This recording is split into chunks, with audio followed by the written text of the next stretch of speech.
Welcome to Mornstead, a prominent region within the vast and sprawling world of Lords of the Fallen. In today's extended gameplay walkthrough, we're sharing an exclusive look at just some of the diverse and harrowing areas you'll journey through in your epic quest to overthrow Adir, the demon god.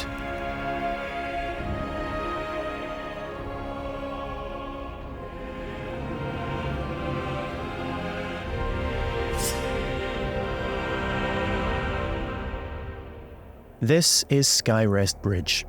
It is guarded by Pieta, she of the Blessed Renewal, one of the game's early boss encounters. We must triumph against her in order to proceed with our holy charge, to restore radiance to the 6 beacons of the Sentinels, and thwart Adir's uprising. O holy Aureus, by your radiance grant me the strength to continue to endure these dark days, to lay bare the path to salvation.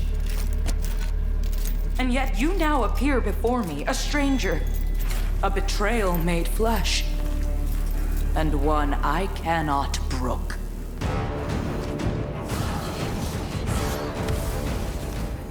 Melee, magic, and ranged abilities are seamlessly interwoven. Alongside standard attacks, you can choose between catalysts, bows, crossbows, or throwables, mapping up to 4 additional magic or ranged skills to your controller for immediate access. This rapidly speeds up combat and reduces the need to swap between options. As with many of the imposing bosses you'll encounter, Pieta has 2 very distinct stages.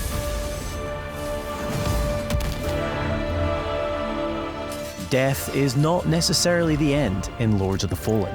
When slain in Axiom, the realm of the living, you'll resurrect in Umbral, the realm of the dead. We now have one final chance to survive.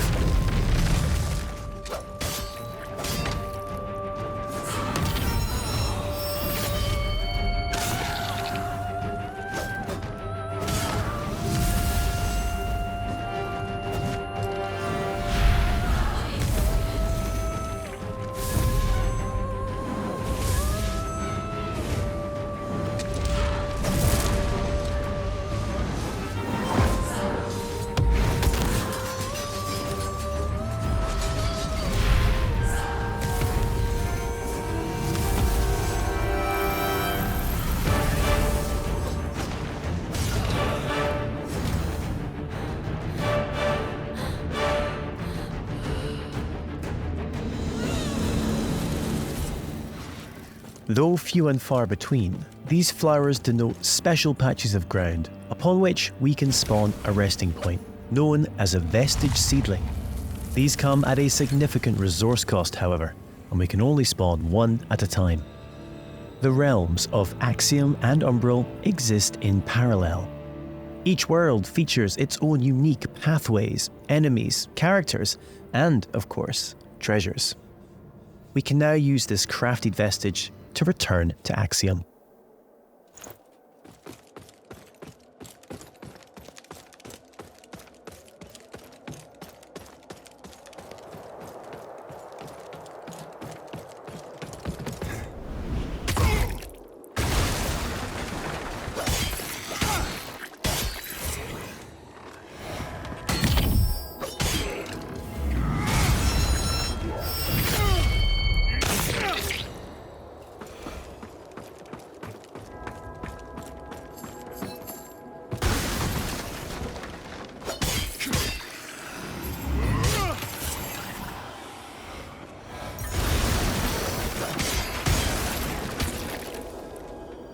We can peer into the secondary realm at any time by raising the Umbral lamp.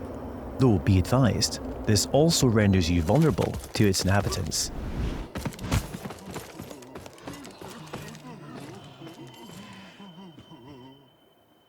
We will now use the lamp to cross over to Umbral, though doing so will consume 1 of our 2 lives, and it isn't so easy to return to the world of the living.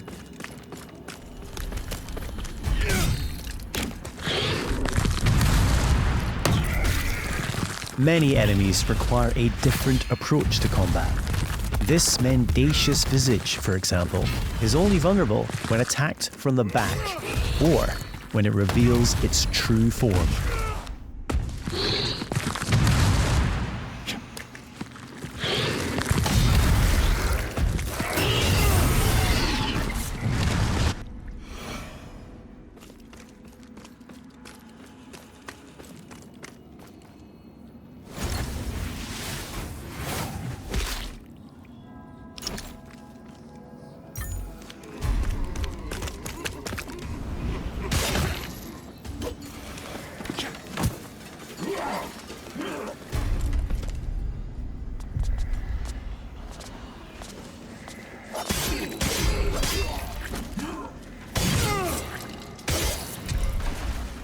You'll also come across permanent vestiges on your travels. As well as using these to return to Axiom, you can also level up your stats at these locations.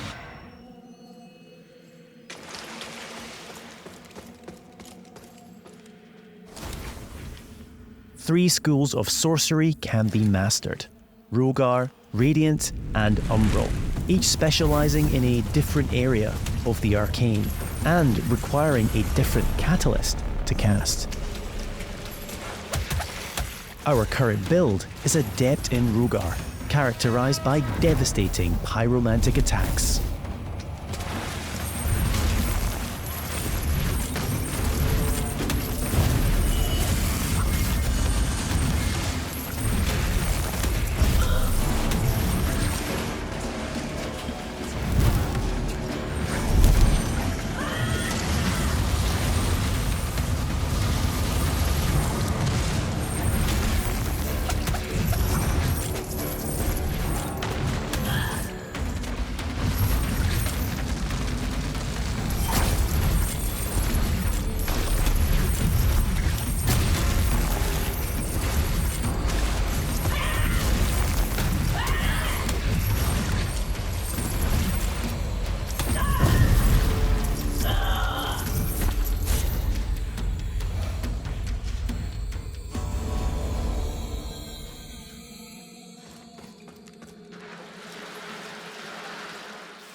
An age-old borough built into the very cliff face, Pilgrim's Perch typifies the verticality of Moonstead.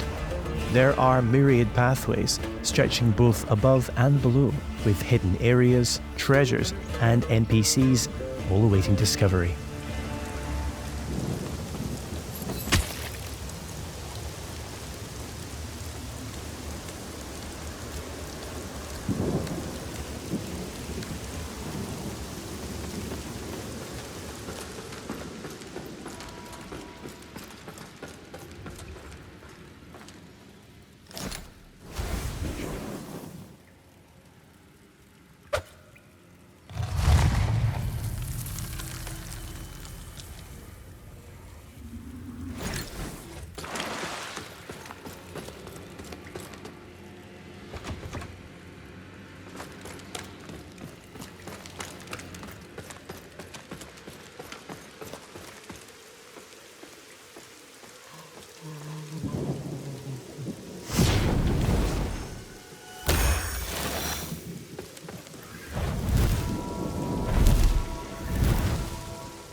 As a lamp bearer, all players are equipped with a devastating ability, the Soul Flay.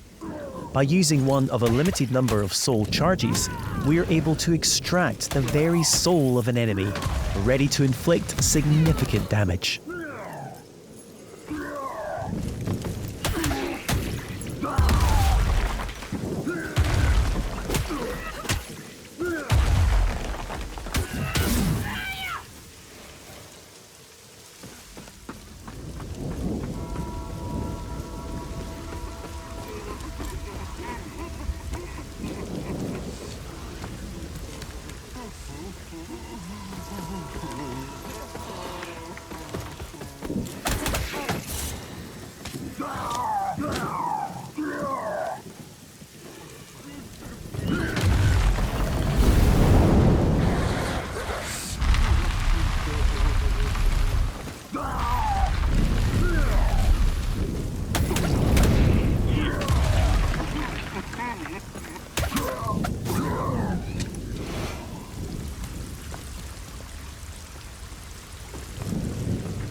The Soul Flay ability can also be used to manipulate the very environment when in Umbral.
We now find ourselves in Lower Calrath, an ever-burning district renowned for its displays of barbarity.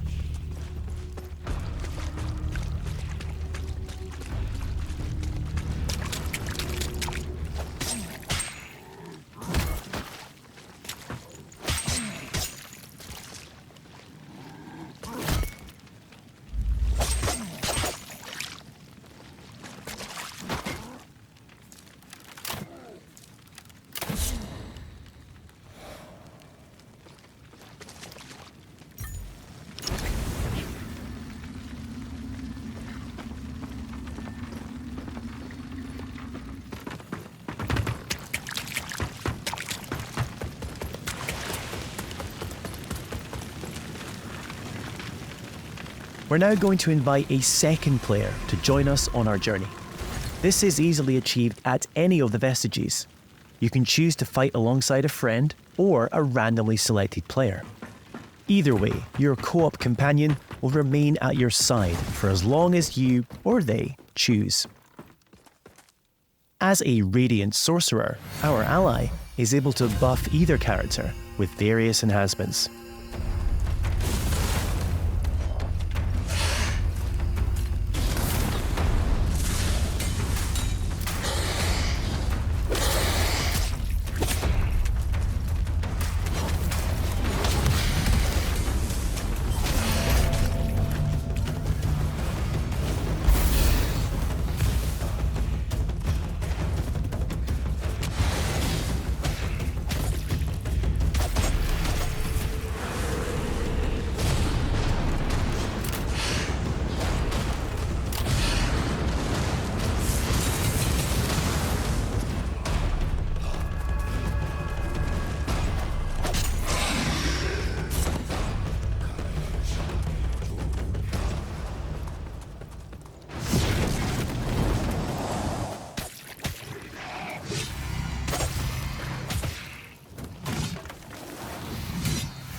It appears our way is blocked by an Umbral entity. We will need to track its tendrils in order to locate and expel the source of its power.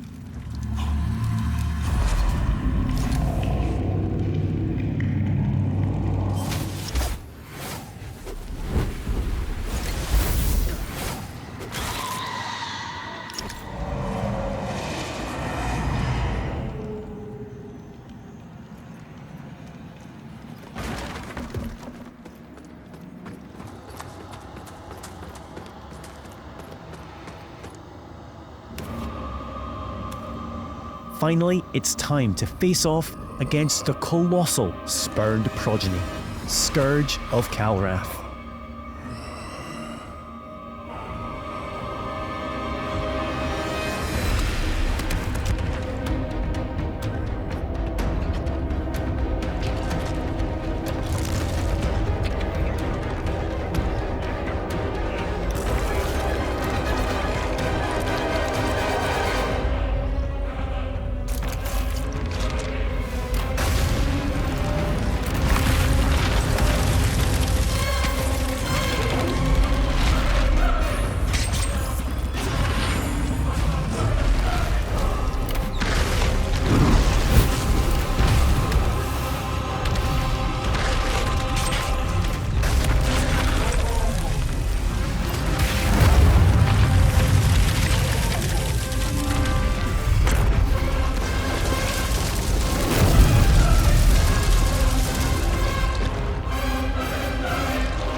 The lands of Mornstead await you. Pre-order Lords of the Fallen now and prepare to unleash the darkness on Friday the 13th of October.